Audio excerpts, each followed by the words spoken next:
Hello everyone and welcome to PCS Niyukti Path. So as you all know that we have already completed ancient history. ठीक है, ancient history हमने पूरा complete कर लिया है through Lucent, क्योंकि मैंने आपको पहले भी बताया है कि एंशियंट और मेडिवल को कवर करने के लिए लूसेंट जो है that is more than enough. ठीक है, कहीं इधर उधर भागने की जरूरत नहीं. लूसेंट से आप एंशियंट और मेडिवल पढ़ लो and you will be done. ठीक है, तो अब जो है हम लोग स्टार्ट करने वाले हैं मेडिवल हिस्ट्री से. ये आपका पार्ट 1 है. अगर इससे पहले अगर आपने एंशियंट हिस्ट्री को मिस कर दिया है तो कुछ नहीं करना है, ये प्लेलिस्ट है. ठीक है, प्लेलिस्ट में आपको लूसेंट मास्टर हिस्ट्री करके मिलेगा. यहाँ पर 5 वीडियोस है जिसके थ्रू हमने पूरी ancient history through Lucent cover कर ली है. यहाँ से आपको ये आइडिया लगेगा कि मतलब कई बार ऐसा होता है ना कि आप लूसेंट खुद से सेलेक्टिवली पढ़ लेते हैं, बट ये जो आपको लूसेंट यहाँ से आपको एक आइडिया लगेगा बिकॉज ये आपका पूरा घटना चक्र का निचोड़ है. इसके अलावा आर एस शर्मा वगैरह जो भी मैंने पढ़ी है उसका निचोड़ है. उससे जितनी भी चीज़ें मुझे रेलेवेंट लगी है वो मैंने अपने लूसेंट में हाईलाइट कर रखा है और जिससे आपके क्वेश्चंस भी आते हैं. ठीक है, तो वहाँ से आप अपने लूसेंट को कलरफुल बनाएं और एग्जाम से पहले आपको रिविजन में बहुत आसानी होगी. ठीक है, और अगर आपकी मैथ्स और रीजनिंग में भी कोई प्रॉब्लम आ रही है तो वो आप ये मैथ्स एंड रीजनिंग की प्लेलिस्ट है, यहाँ से देख के फिर आप किरण पब्लिकेशन की बुक उठाकर वहाँ से आप क्वेश्चंस प्रैक्टिस कर सकते हैं.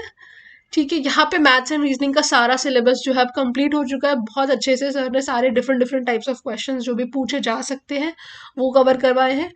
प्लस जो आपके क्वेश्चन सिलेबस में नहीं भी है, जो टॉपिक सिलेबस में नहीं है बट बीपीएससी पूछता है, फॉर एग्जांपल आपका काउंटिंग फिगर्स हो गया, आपका डिस्टेंस और डायरेक्शन वाले हो गए, ये सारे क्वेश्चंस बीपीएससी पूछता है, वो भी सर ने कंप्लीट करा दिया है. Apart from that we have different different Ghatna Chakra things which are running on. तो there are lot of things जो कि आप एक्सप्लोर कर सकते हो थ्रू द प्ले लिस्ट. एकदम फ्री इनिशिएटिव है, कहीं किसी कोर्स की जरूरत नहीं है.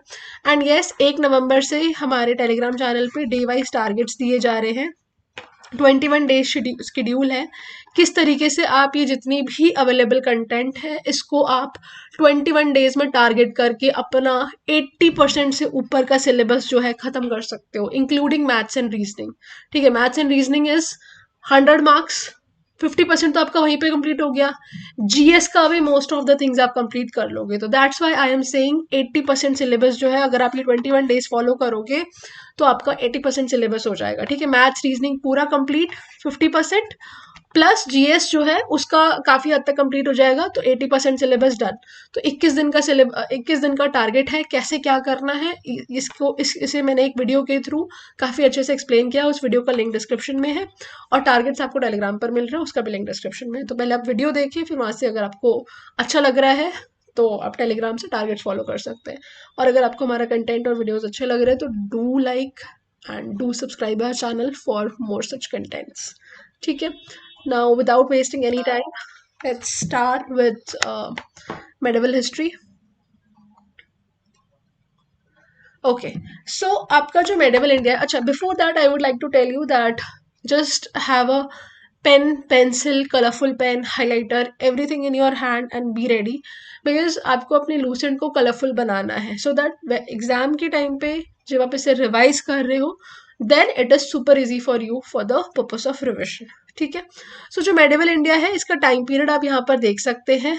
ठीक है, 650 से लगभग 1206 तक का ये जो अर्ली मेडिवल पीरियड है. This is not the complete medieval period because medieval India में ही कहीं ना कहीं आपका जो मुगल्स हैं ये भी आपके मेडिवल में ही आते हैं. तो अर्ली मेडिवल पीरियड, अर्ली मतलब जो आपका स्टार्टिंग वाला था. ठीक है, जो स्टार्टिंग का मेडिवल पीरियड था वो लगभग 1200 तक चला था.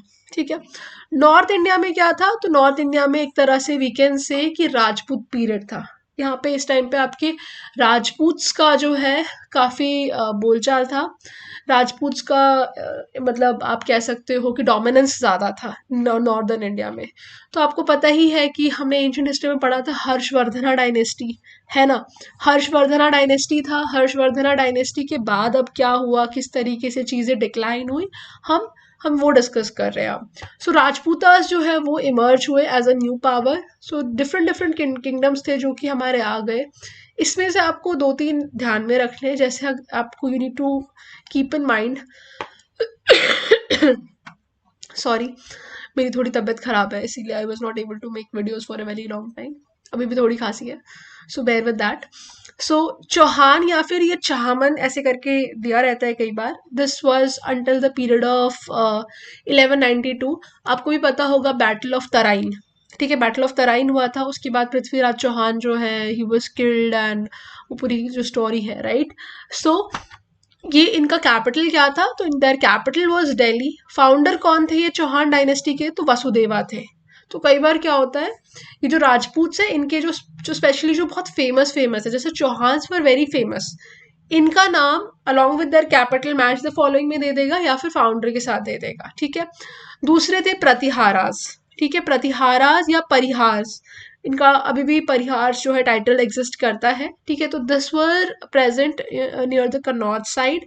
इनका कैपिटल था अवंती या फिर Kannauj, and their founder were Naga Bhatta one, ठीक है। ये प्रतिहारास के जो फाउंडर थे वो कौन थे, नागा भट्ट फर्स्ट, ओके।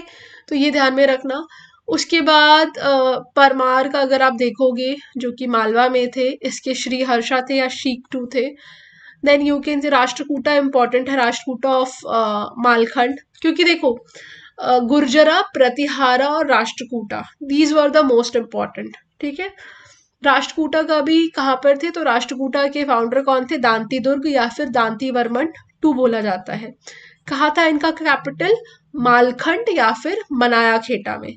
चंडेलास थे, जो आपके जो खजुराहो टेम्पल है एमपी वगैरह में, ये इन्हीं चंडेलास ने बनाया है। तो चंडेलास को भी लेके कई बार क्वेश्चंस पूछा जाता है, स्पेशली आपका ये खजुराहो को लेके, क्योंकि खजुराहो बहुत फेमस है, राइट। तो खजुराहो जो है वो किसने बनाया था, चंडेला डायनेस्टी ने बनाया था। तो art and culture point of view से क्वेश्चन इंपॉर्टेंट होता है कि Khajuraho temples were built by which dynasty, तो it was built by Chandela dynasty, okay. और इनका कैपिटल खजुराहो, महोबा, कलिंजर था। इनके फाउंडर कौन थे, तो इनके फाउंडर थे नानुक चंडेला, ठीक है। फाउंडर कौन थे, नानुक चंडेला, ओके। इसके बाद आ जाते हैं कलचूरी या फिर हाया ऑफ चेदी। अच्छा, अब आप देख रहे होगे, नहीं कलचूरी मैंने यहाँ क्यों मार्क कर रखा है, क्योंकि ना कई बार ना एरा पूछे जाते हैं डिफरेंट डिफरेंट। जैसे आपने स्टार्टिंग से हमने जब एंशियंट हिस्ट्री पढ़ा तो आपको पता चल गया होगा कि विक्रम एरा, विक्रम संवत कब आया, शक संवत कब आया, फिर आपको समझ आया होगा कि हर्षा एरा जो हर्षवर्धन के टाइम पर आया था, ठीक है। तो कई बार इसे अरेंज करने के लिए दे दिया जाता है, तो उस सीक्वेंस में उस सीक्वेंस में आपको ध्यान रखना पड़ेगा, क्योंकि कलचूरी एरा भी आया था, कलचूरी के टाइम पे कलचूरी एरा बोला जाता है, तो उसमें आपको ऑप्शन में कलचूरी भी दिया जाता है। आप सीएपीएफ वगैरह के पीवाईक्यूज वगैरह देखोगे, आपको वहाँ पे मिलेगा कि कलचूरी एरा भी बीच में ऑप्शन में दिया जाता है। और क्योंकि हम लोग कलचूरी वगैरह कहीं ऐसे डायनेस्टी वाइज पढ़ते नहीं है, बाकी तो हम पढ़ लेते हैं डायनेस्टी वाइज, तो हम अरेंज कर लेते हैं। अब जो हमने नहीं पढ़ा होता है उसको लेके दिक्कत होती है कि उसको यहाँ लगाए कि यहाँ लगाए, बीच में लगाए, साइड में लगाए, आगे लगाए। एलिमिनेशन काम करता है, बट एलिमिनेशन भी एक पॉइंट इन टाइम के बाद जाके एक पॉइंट पे फंस जाता है, थोड़ा सा आगे पीछे करने में।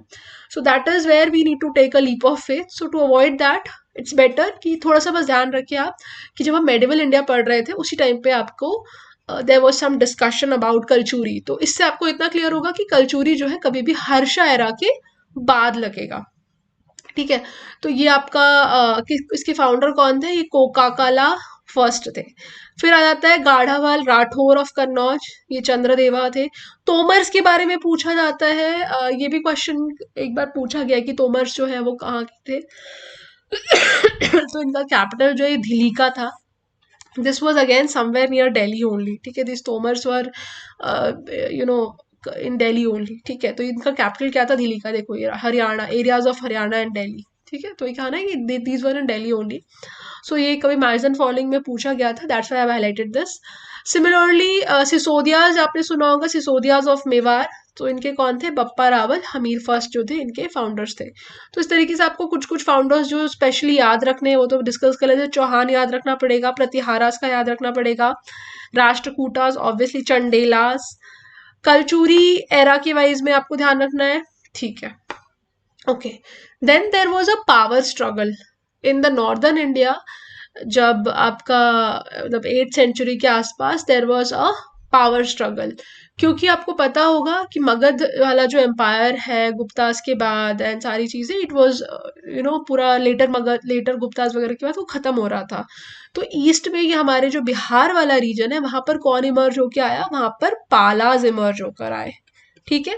पालास पढ़ा है हमने, ठीक है, सुना होगा आपने पालास के बारे में कि फाउंडर थे गोपाला, ठीक है, फिर उनके बेटे थे धर्मपाला, देवपाला, और ये आपको बिहार स्पेशल में भी पढ़ना होगा, ठीक है। उसके बाद आ जाते हैं हम लोग इधर, आपके समवेयर इन द नॉर्थ आपके कौन थे, गुर्जरा प्रतिहारा, ठीक है।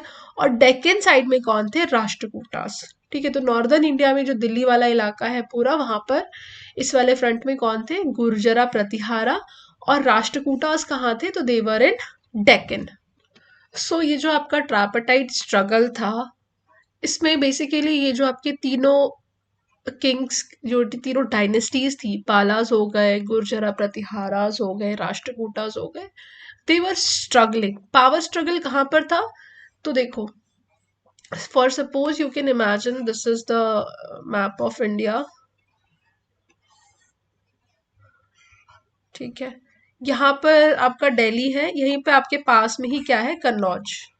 तो कन्नौज को कैप्चर करने को लेकर ये जो पावर स्ट्रगल है, ये आपके तीनों के बीच में था, पालास, राष्ट्रकूटास और गुर्जरा प्रतिहारास, ठीक है। तो ये किसके लिए था, there it was mainly for the possessing, या फिर कन्नौज को कैप्चर करने के लिए this whole power struggle was there, ठीक है। इसको ऐसा माना जाता था कि भाई कन्नौज जो है वो क्या है, सिंबल ऑफ सुवर्निटी है। अच्छा, आपको इससे एक और चीज याद आना चाहिए कि जो हर्षवर्धना डायनेस्टी था, उसमें जो उसकी, याद आ रहा है कुछ, उसमें जो उसकी बहन थी, उसकी शादी जिस रूलर से हुई थी, वो कन्नौज का राजा था, फिर उसको किसी ने किल किया, वो शशांका वाली जो पूरी स्टोरी है, ठीक है, वहां से लिंक करना, क्योंकि फाइनली फिर हर्षवर्धन ने क्या किया था, अपना कैपिटल जो है उसने कन्नौज भी उसका, उसने कन्नौज शिफ्ट कर दिया था, राइट, ठीक है। नेक्स्ट आ जाते हैं हम लोग, पालास की बात करें तो पालास को देखो, यहाँ पर जितना दिया है that is fine, but you need to study this in detail in Bihar special, तो वो हम डिटेल में वहां पर डिस्कस करेंगे, क्योंकि इसमें बहुत सारे आएंगे, जैसे पालास थे, फिर पालास के बाद आपकी सेना डायनेस्टी आई थी, ठीक है, फिर आपका वेनवर डायनेस्टी, और सारी चीजें, मतलब बहुत सारी चीजें जो है पैरेलल में चल रही थी, मिथिला वाले रीजन में अलग डायनेस्टी आई थी, और क्या क्या चीजें हुई थी। मेडिवल इंडिया जो है बिहार के पर्सपेक्टिव से it was very different. Ancient history में तो हमारे पास एक एडवांटेज है, क्योंकि जो मेन एंशंट हिस्ट्री वाला जो मेजर जो मगध वाला जो रहा है, यूपी बिहार सब, वो एक कॉमन हो जाता है सबके लिए, राइट। लेकिन जो मेडिवल हिस्ट्री है वो बिहार की काफी डिफरेंट है, कर्नाटक डायनेस्टी, वैनवा डायनेस्टी वगैरह, वो हम बिहार स्पेशल में डिस्कस करेंगे। यहाँ पर पालास को अगर हम डिस्कस करें, तो पाला का टाइम पीरियड था आपका 750 से 1150 तक। इसके फाउंडर कौन थे, तो इसके फाउंडर थे गोपाला, ठीक है। उसके बाद इनके जो बेटे थे वो कौन थे, इनके बेटे थे धर्मपाला जी, ठीक है, इनके बेटे का नाम क्या था, धर्मपाला थे। अब देखो, धर्मपाला ने ना दो चीजें की थी। सबसे पहली चीज, इन्होंने विक्रमशिला यूनिवर्सिटी को फाउंड किया था।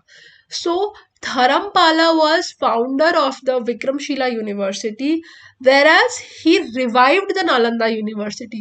नालंदा यूनिवर्सिटी को फाउंड किसने किया था, फाउंडर, नालंदा यूनिवर्सिटी का फाउंडर कौन था, तो ये हम ऑलरेडी डिस्कस कर चुके हैं, कुमार गुप्त फर्स्ट थे, ठीक है। कुमार गुप्त फर्स्ट जो है वो नालंदा यूनिवर्सिटी के फाउंडर थे, बट बहुत साल हो चुके थे, 300-400 साल हो गए, तो चीजें खराब, वैनिश ऑफ नहीं हुई थी, खराब हो जाती, तो उसे रिवाइव किसने किया था, गुप्ता डायनेस्टी के बाद फिर ये पाला डायनेस्टी ने जो है, इसके जो धर्मपाला थे वो थोड़ा सा उन्होंने विक्रमशिला को फाउंड किया। फिर उन्होंने कहा कि भाई ये यूनिवर्सिटी भी खराब ऐसे पड़ी हुई है, चल नहीं रही उतने अच्छे से, तो चलो उसे वापस से बूस्ट करते, तो उन्होंने रिवाइव किया था नालंदा यूनिवर्सिटी को। तो नालंदा यूनिवर्सिटी न्यूज में रहता है, इससे रिलेटेड आपके दो टाइप के क्वेश्चन आ सकते हैं, ठीक है। पाला डायनेस्टी के बाद आपके सेना डायनेस्टी आए थे, ठीक है। अब उसके फाउंडर और ये सारी चीजें विल डिस्कस इन द आपका बिहार स्पेशल। सेना डायनेस्टी में आपका जो जयदेवा थे, जयदेवा जो थे, he was court poet of Lakshmana Sena. Lakshmana सेना के टाइम पे ही आपका ये खिलजी डायनेस्टी, खिलजी कह रही हूँ, ये बख्तियार खिलजी वगैरह जो है उन्होंने इन्वेड किया था। तो ये लक्ष्मण सेना के जो कोर्ट पोएट थे, उनके जो कोर्ट में जो पोएट थे उनका नाम जयदेवा था। ही इज वेरी फेमस, क्योंकि जयदेवा ने ही गीत गोविंदा लिखी थी। तो यहाँ से आपको इतनी सारी चीजें ध्यान में रखनी है। अगर आप जब डिटेल में पढ़ोगे बिहार स्पेशल में तो वहां पे आपको पता चलेगा कि धर्मपाला जी के जो ग्रैंड सन थे उनका नाम था देवपाला, ठीक है। और बल्लाल पुत्र देव जो थे, ये आपके ये कहाँ के, इंडोनेशिया के वो थे, और उन्होंने उनसे 5 विलेजेस का कुछ इन लोगों के बीच में हुआ था। तो ये सारी चीजें भी आपको वहाँ इसमें पढ़नी पड़ेगी बिहार स्पेशल में, ठीक है। और फिर आप यहाँ पे भी नोट डाउन कर सकते हो, but we'll cover those things in Bihar special. Okay, next आ जाते हैं हम लोग प्रतिहारास की बात करते हैं। प्रतिहारास जो है इनको हम गुर्जरा प्रतिहारास भी बोलते हैं, क्योंकि ऐसा माना जाता है कि शायद वो गुजरात या आपके राजस्थान वाले एरिया से इमर्ज किए थे, वहीं से ये लोग आए थे, वहां से इनका ओरिजिन था। हमें पता है कि इसके फाउंडर कौन थे, तो हमने यहाँ पे डिस्कस कर लिया था कि गुर्जरा प्रतिहारा के आपके फाउंडर कौन थे, तो नागा भट्टा फर्स्ट, ठीक है। नागा भट्टा फर्स्ट जो है इनके फाउंडर थे। तो you can mention it here as well कि भाई नागा भट्टा फर्स्ट जो है इसके फाउंडर थे। और इसके सबसे फेमस रूलर कौन से थे, तो भोजा, या फिर जो मिहिर भोजा बोलते हैं हम लोग, भोजा बोल लो, मिहिर भोजा बोल लो। He was one of the greatest ruler. आप अगर हरियाणा साइड जाओगे ना तो वहाँ पे काफी सारी आपको अलग अलग चौक पे इनकी स्टैचूज मिलेगी, ठीक है। एंड ये जो मिहिर भोज थे ये बहुत मतलब ये विष्णु जी की काफी पूजा करते थे, और ये उन्होंने टाइटल ले रखा था किसका, आदिवराह का। ओके, नेक्स्ट आ जाते हैं राष्ट्रकूटास। राष्ट्रकूटास के फाउंडर कौन थे, तो राष्ट्रकूटास के फाउंडर आपके दांती दुर्ग थे। इन्होंने अपना कैपिटल कहाँ रखा था, मालखंड या फिर मालखेड़, या फिर आप ये कहाँ पर है, तो गुलबर्ग डिस्ट्रिक्ट कर्नाटका। तो कर्नाटका में गुलबर्ग करके एक जगह है, काफी ओल्ड हिस्टोरिक प्लेस है। That was the capital of Rashtrakutas. और इसके फाउंडर कौन थे, तो founder was Danti Durg. Okay, greatest Rashtrakuta ruler कौन थे, तो गोविंदा थ्री जो थे, he was one of the greatest rulers. Next Amogh Varsha जो थे, he was also one of the greatest rulers. इन्होंने लगभग लगभग 64 साल जो है रूल किया, परसूट किया, सारी चीजें की। और ये जो अमोघ वर्षा है, ये लोग क्या करते थे, इन्होंने एक बुक लिखी थी कवि राजा मार्गा, ठीक है। और ये इन्होंने कन्नड़ में लिखी थी। कर्नाटका, वहाँ की लैंग्वेज क्या है, कन्नड़, तो कर्नाटका ही इनका कैपिटल था, गुलबर्ग। तो इन्होंने कन्नड़ में एक बुक लिखी थी कवि राजमार्गा, ठीक है। तो ये अमोघ वर्षा की एक बहुत मतलब फेमस इन्होंने खुद लिखी थी, ये कन्नड़ बुक है पोएटिक्स पे। ओके, इसके बाद आ जाता है हमारा जो एक कैलाश टेम्पल जो है एलोरा में, जो कि इट्स आई विल से आर्किटेक्चरल मार्वल, क्योंकि इसमें क्या है कि जो पत्थर है ना आपका, इसको कार्व करते करते करते करते नीचे की तरफ बनाया गया है। So it is one of the we can say that engineering marvel है या आर्किटेक्चरल मार्वल है।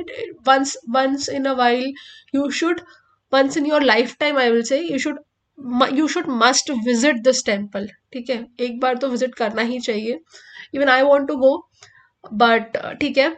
तो ये जो रॉक कट टेम्पल है, ये कैलाश शिवा एलोरा में है। अजंता एलोरा के केव्स तो आपने सुने ही होंगे।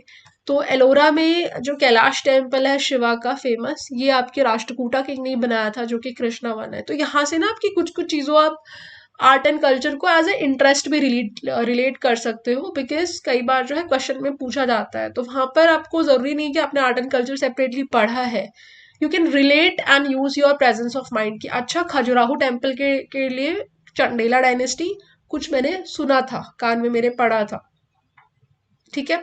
सिमिलरली कैलाश टेम्पल को, क्योंकि ये सारे क्वेश्चंस आते हैं इस टाइप के मैच द फॉलोइंग के लिए, क्योंकि these are very famous famous temples and very famous kind of you can say कि हमारे लिए बहुत अच्छी चीजें हैं, ठीक है। अदर इंपॉर्टेंट रूलर्स, क्योंकि अभी हम लोग राजपूता के किंग्स ही डील कर रहे हैं, तो अदर इंपॉर्टेंट रूलर्स में you can say, although it is not other, he was very important. So Prithviraj Chauhan 1178 से 92 तक, और ये दिल्ली और आगरा में थे। इन्होंने 2 इंपॉर्टेंट बैटल्स फाइट की थी। फर्स्ट बैटल ऑफ तराइन 1191 और सेकेंड वाला जो था 1192 में। किसके साथ क्या था, तो मोहम्मद घोरी के साथ। पहले बैटल में पृथ्वीराज चौहान जीत गए थे, बट दूसरे बैटल में वो हार गए, ठीक है। और इस चक्कर में फिर हम लोग लूज कर चुके थे। ठीक है, और बैटल ऑफ तराइन जो है, स्पेशली ये जो आपका 1192 वाला है, क्योंकि हम यहाँ पे हार गए थे, तो it is of very great significance, because इसी के बाद आप कहीं ना कहीं कह सकते हो कि जो आपका पॉलिटिकल सीन जो है वो चेंज हो गया, मुस्लिम रूल जो आ गया। फिर आप देखोगे कि किस तरीके से दिल्ली सल्तनत का इस्टेब्लिशमेंट हुआ। ठीक है, और सब्सिक्वेंटली जो साउथ में भी चीजें जो है डिफरेंट डिफरेंट फिर चेंज होने लग गई। ठीक है, इसके बाद हमारा नेक्स्ट इंपॉर्टेंट चीज है जयचंद। ठीक है, चंद से चंदावर, बैटल ऑफ चंदावर जो है ये 1194, तो ऐसे याद रखना 91 में, 92 में बैटल ऑफ तराइन, उसके 2 साल बाद 1194 में बैटल ऑफ चंदावर। चंदावर किसके साथ हुआ था? तो जयचंद के साथ हुआ था। जयचंद कहाँ के थे? तो वो आपके कन्नौज के थे। ठीक है, तो he was the last Rajputa king who was defeated and killed by Mohammad Ghori in battle of Chandawar. तो कई बार क्या होता है ना, बैटल्स के साथ आपको किंग्स को मैच मैच द फॉलोइंग में दे दिया जाता है। जैसे बैटल ऑफ तराइन के साथ आपको पृथ्वीराज चौहान दे दिया जाएगा, आपको बैटल ऑफ चंदावर के साथ जो है ये कुछ और दे दिया जाएगा। ठीक है, तो आपको मैच करना पड़ेगा। तो जयचंद और चंदावर इस तरीके से याद रखना। ठीक है, इसके बाद आ जाते हैं राणा कुंभा। राणा कुंभा जो थे ये कौन थे? तो ये सिसोदिया रूलर थे, ये मेवाड़ के थे। ये आपको, आप जब उदयपुर वगैरह कभी अगर घूमने जाओगे तो वहां पर आपको ये जो चित्तौड़ के जो राजा वगैरह है, राणा राणा प्रताप के घोड़े के चेतक की वहां पे वो मिलेंगी। आप वहां पे ना हल्दी घाटी आप पढ़ते हो। ठीक है, अकबर के टाइम पे बैटल ऑफ हल्दी घाटी हुई थी। So there is a place where there is Haldi Ghati वाला एक पूरा एरिया है, वहाँ पे प्रॉपर म्यूजियम भी है।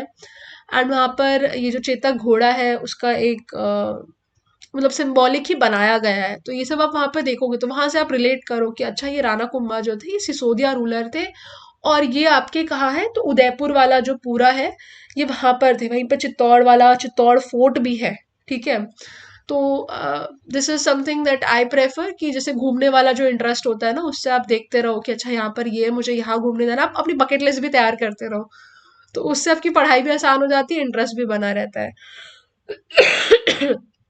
तो चित्तौड़ घूमने का प्लान बनाओ, तो वहां पे ध्यान रखना। तो अब इस यहाँ से आप इसकी फैमिली ट्री और स्टोरी याद रख सकते हो आप। तो राणा कुंभा हो गए। अच्छा, अब मैंने आपको क्या बताया, वहां पर राणा प्रताप जो है, ये राणा प्रताप कौन है? ये राणा प्रताप के साथ ही आपका बैटल ऑफ हल्दी घाटी हुआ था, जिनके बारे में आपने बहुत सारे मे बी सीरियल्स भी देखे होंगे, आपने इनके घोड़े के बारे में सुना होगा। ठीक है, चेतक था इनके घोड़े का नाम। इन्हीं के साथ आपकी बैटल ऑफ हल्दी घाटी हुई थी, और ये राणा प्रताप जो है, ये सारी चीजें आपको याद होंगी। ठीक है, इसके बाद आपको राणा संगा याद होंगे। ठीक है, ये लगभग खिलजी के टाइम पे थे, अलाउद्दीन खिलजी के टाइम पे, जो आपको पद्मावती के बारे में होगा, वहां से आप लिंक कर लो राणा संगा। ठीक है, ऐसा नहीं कि कंटिन्यूअस दिया हुआ है, आफ्टर अ लॉन्ग टाइम यहाँ पर है, क्योंकि अगर आप ये देखोगे ना तो ये राणा संगा जो है 1200 के आसपास है, और ये बैटल ऑफ हल्दी घाटी जो है 1576 में हुआ था।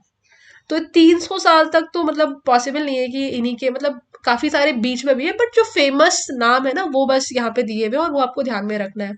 तो राणा प्रताप हो गए, ये आपका हल्दी घाटी हो गया, और राणा संगा आपके वही पद्मावत वाले हो गए।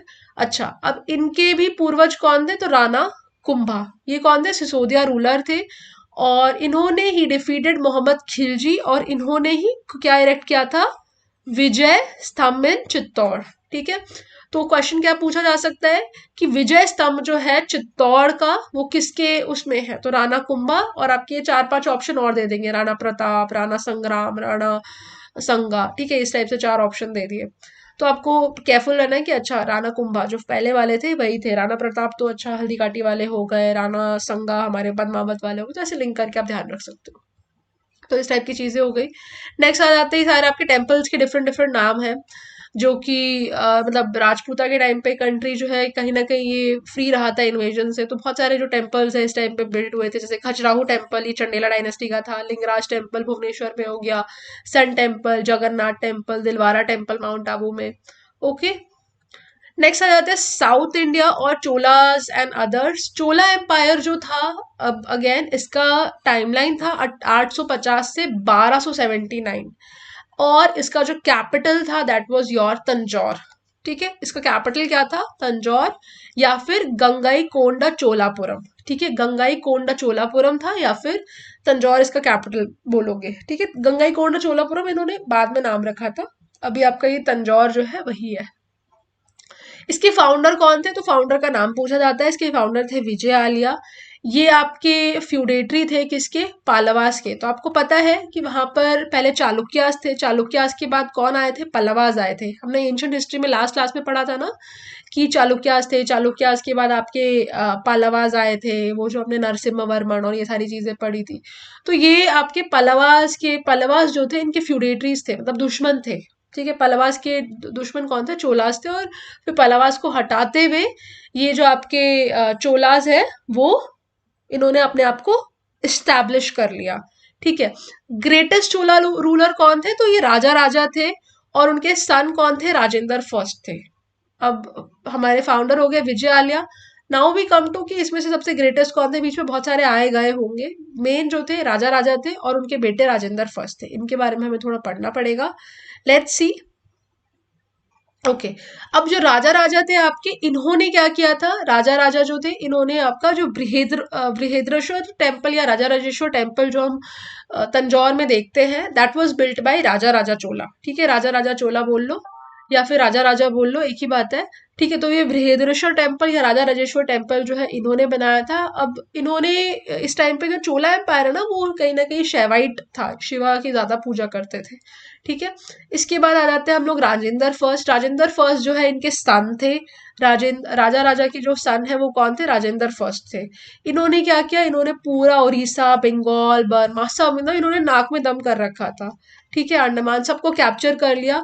और राजेंद्र फर्स्ट के टाइम पर जो चोला एम्पायर था, it was at its zenith, अपने पीक पर था। तो कई बार पूछा जाता है कि आपके जो चोला डायनेस्टी जो है, it was at its zenith during the rule और during the reign of which of the following rulers. तो राजेंद्र फर्स्ट आंख बंद करके मार्क कर देना। और इन्होंने राजेंद्र फर्स्ट ने ही अपना टाइटल लिया था गंगई कोंडा चोला करके, और इन्होंने ही सिटी का नाम कर दिया था गंगई कोंडा चोलापुरम। रीजन बीइंग, जब इन्होंने ओडिशा वगैरह को और इधर बंगाल वाले रीजन को जब कैप्चर कर लिया, तो गंगा जी वाला एरिया है थोड़ा सा, है ना, तो इसलिए इन्होंने अपना नाम जो है फिर क्या कर लिया था, गंगई कोंडा चोला, या फिर इन्होंने अपना नाम जो सिटी का नाम क्या रखा था बनाने के बाद, गंगई कोंडा चोलापुरम। लास्ट रूलर इसके कौन थे, तो राजेंद्र थर्ड। ठीक है, राजेंद्र फर्स्ट जो है वो किसके बेटे थे, राजा राजा के बेटे थे। राजा राजा ने क्या बनाया था, तो बृहद्रेश्वर टेम्पल बनाया था या राजा राजेश्वर टेम्पल बनाया था। ओके, यहाँ से ये ध्यान रखना है। दूसरी चीज यहाँ पे आपको ये भी ध्यान रखना है, कुछ कुछ पॉइंट यहाँ से ध्यान रखना कि चोला एम्पायर का एडमिनिस्ट्रेशन कैसा था। तो जो किंग होते थे, he use to be the head of central authority. ये हेल्प करते थे काउंसिल ऑफ मिनिस्टर्स को, पर एडमिनिस्ट्रेशन इनका कैसा था, डेमोक्रेटिक था। तो ये एक कीवर्ड है कि डेमोक्रेटिक था इनका एडमिनिस्ट्रेशन। दूसरी चीज, इनमें डिविजन्स थे, मंडलम्स थी, प्रोविंस बनाए हुए थे, डिफरेंट डिफरेंट प्रोविंसेस थे। प्रोविंस को भी आगे डिवाइड किया था कमिश्नरी में, वालानाडु। ठीक है, ये कमिश्नरी हुआ करती थी। डिस्ट्रिक्ट्स को नाडु बोला जाता था और ग्रुप ऑफ विलेजेस को कुर्रम बोला जाता था। ठीक है, ये लोकल सेल्फ गवर्नमेंट को लेकर पूछा जाता है कि किस डायनेस्टी में आपके विलेज असेंबलीज या लोकल सेल्फ गवर्नमेंट मिलते थे, और इसे बेसिक फीचर बताया जाता है क्योंकि ये बेसिक फीचर था आपका चोला एडमिनिस्ट्रेशन का। वहां पर आपको लोकल सेल्फ गवर्नमेंट के मतलब हिस्ट्री मिली है कि वहां पर इस टाइप का चलती थी चीजें। ठीक है, सो that is one point. This is also very important from the purview of Chola dynasty. Land revenue और ट्रेड टैक्स जो है ये मेन सोर्सेज हुआ करते थे इनकम के। ठीक है, तो इन लोग का इनकम क्या होता था, तो लैंड से जो रेवेन्यू आता था वो, प्लस जो ट्रेड टैक्स से मिलता था वो हो गया। इस टाइम पे जो स्टाइल ऑफ आर्किटेक्चर जो था, दैट वाज द्रविड़ा स्टाइल। ठीक है, इस टाइम पे कौन सा स्टाइल था, द्रविड़ा स्टाइल। ओके, वहां पर हमने क्या क्या डिस्कस किया था, तो इससे पहले जब हमने एंशिएंट हिस्ट्री पढ़ी थी, देन वी डिस्कस्ड कि गुप्ता के टाइम पर हमारा नगारा स्टाइल कहीं ना कहीं स्टार्ट हो गया था। चालुक्यास के टाइम पर कुछ एक बीच टाइप का स्टाइल आया था जो कि आपका वैसारा स्टाइल था या फिर डेक्कन स्टाइल था। और ये जो द्रविड़ा स्टाइल था, ये स्टार्ट कब हुआ था, ये स्टार्ट हुआ था आपका लगभग लगभग पालावास के टाइम पर। ठीक है, शुरू उसी टाइम पर हो गया था, बट कहीं ना कहीं ये भी इस आर्ट टाइप ने, इस द्रविड़ा स्टाइल ने भी अपना पीक जो है ये चोलाज में ही अटेन किया है। ठीक है, ये द्रविड़ा स्टाइल ऑफ आर्ट भी इसी टाइम पर ज्यादा क्लाइमैक्स पे था, या यू कैन से कि it was at its zenith. दूसरी एस्पेक्ट ये कि डांसिंग फिगर जो शिवा का है, नटराजा, ये भी आपका यहीं से है। ठीक है, इसी से, इसी डायनेस्टी से रिलेटेड है। कंबाना, अच्छा ये जो आप देखते हो ना कम्बन रामायण, ठीक है, कम्बन रामायण आपका साउथ साइड में बहुत फेमस है। ठीक है, इन्होंने ये कम्बना एक तमिल पोएट थे, उन्होंने लिखा था रामवतरम। ओके, और उनके रामायण को क्या बोलते हैं, कम्बन रामायण। ठीक है, Kamba Ramayan, it's a very famous Ramayan. आप साउथ साइड जाओगे तो वहां पे लोग कम्बा रामायण ही पढ़ते हैं। ठीक है, और आपका कंबन, कुत्तना और पुगलंडी, ये तीन three gems of Tamil poetry है। They flourished during the your Chola dynasty. ठीक है, Kambana, Kuttana, Pugalendi, Kambana, Kuttana, Pugalendi. Okay, in the temples आपका विमाना जो है, ये टॉल पिरामिडल टावर्स होते थे जो कि डोमिनेट करते थे होल स्ट्रक्चर्स को। आपने देखा होगा इस टाइप के स्ट्रक्चर्स जो ऊपर होते हैं। ठीक है, इसी को क्या बोलते थे, विमाना। ठीक है, तो इस टाइप का स्ट्रक्चर होता था। गोपुरम क्या होता है, तो आप जब साउथ इंडिया के जब टेम्पल्स विजिट करोगे ना, तो एक आपका गेट होता है। ठीक है, जब मंदिर एंट्री ले रहे हो वो गेट नहीं, मंदिर से बहुत दूर जो आपका प्रेमाइसिस में जो एंट्री ले रहे हो ना, जो मंदिर की प्रेमाइसिस होता है उसमें जो एंट्री ले रहे हो, वहां पर जो गेट होता है उसको गोपुरम बोलते थे। गर्भगृह क्या हो गया, जहां पे आपके डेटी रहते हैं उसको हम लोग क्या बोलते थे, इसको हम लोग गर्भगृह बोलते थे। ठीक है, सो अब इनके जो डिफरेंट डिफरेंट टेम्पल्स जो है, ये उनके आर्ट के एग्जाम्पल्स है। इसके अलावा अगर आप देखोगे यहाँ से अदर किंगडम्स ऑफ साउथ, तो होयसलास जो है, this is a very important. Why, because आपने देखा होगा कि अभी होयसलास को यूनेस्को का भी, it was in news due to the UNESCO. ठीक है, तो होयसलास जो है इसको, सो होयसलास को आपका 2023 में एंसेम्बल्स ऑफ होयसलास मिला था। ठीक है, तो उस पॉइंट ऑफ व्यू से भी, और इन जनरल भी होयसलास की जो टेम्पल्स है ना, दीज आर वेरी फेमस। ठीक है, द्वारा समुद्रा एक प्लेस है कर्नाटका में, वहां पर है, and they are really very art, architectural and artistic. So इसलिए होयसलास जो है, होयसलास डायनेस्टी जो है, वो कहीं ना कहीं न्यूज में रहते हैं। तो इससे इसके रियल फाउंडर का नाम you should remember, that was Vitika Dev. ठीक है, विदिगा देव, वितिगा देव, या फिर विष्णुवर्धन। ठीक है, तो होयसला डायनेस्टी के फाउंडर कौन थे, वितिगा देव या फिर विष्णुवर्धन। टेम्पल्स ऑफ होयसलरास जो है, ये कहाँ पर है, द्वारा समुद्रा में है। हैलिबेड भी बोला जाता है, ये होयसला आर्ट का ग्रेटेस्ट, वी कैन से कि it was the achievement. Now will be discussing Delhi सल्तनत, बट दिल्ली सल्तनत डिस्कस करने से पहले यहाँ से आपका स्टार्ट हो जाएगा सल्तनत पीरियड। ये जो है, this is the main heart of medieval history. ठीक है, यहाँ से आपकी एक्चुअल मेडिवल हिस्ट्री स्टार्ट होती है। अभी तक जो हम पढ़ रहे थे that was your early medieval history. अब आपको दिल्ली सल्तनत में से ही मैक्सिमम क्वेश्चंस आते हैं। बीपीएससी का भी एक कह सकते हो कि one of the favourite topics है दिल्ली सल्तनत। दिल्ली सल्तनत के क्वेश्चंस वो पूछता ही पूछता है। ठीक है, so you should not miss this. Delhi सल्तनत की अगर हम लोग बात करें तो इसका पहले आपको थोड़ा सा बैकग्राउंड समझना पड़ेगा, क्योंकि कई बार बैकग्राउंड से क्वेश्चन पूछे जाते हैं and there is some amount of confusion, क्योंकि क्वेश्चन ट्वीक करके पूछा जाता है। तो सबसे पहला जो मुस्लिम इन्वेजन था, ठीक है, किसकी बात कर रहे हैं हम लोग, मुस्लिम इन्वेजन की बात कर रहे हैं। तो दैट टुक प्लेस, वो किसने किया था, मोहम्मद बिन कासिम ने 712 एडी में।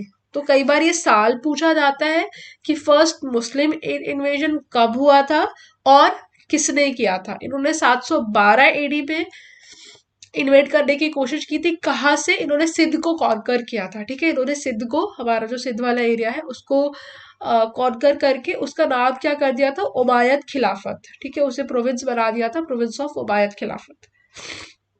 ओके, इसके बाद हमारा पहला टर्क इन्वेजन, जो हमारे तुर्किश लोगों ने फिर हमें इन्वेट करने की कोशिश की। तो फर्स्ट मुस्लिम इन्वेजन किसने किया था, तो हम कई बार कंफ्यूज हो जाते हैं, जिन्होंने बार बार नहीं पढ़ा होता, रिवाइज नहीं किया होता है, तो वो दिमाग लगा के मोहम्मद घोरी मार देते हैं।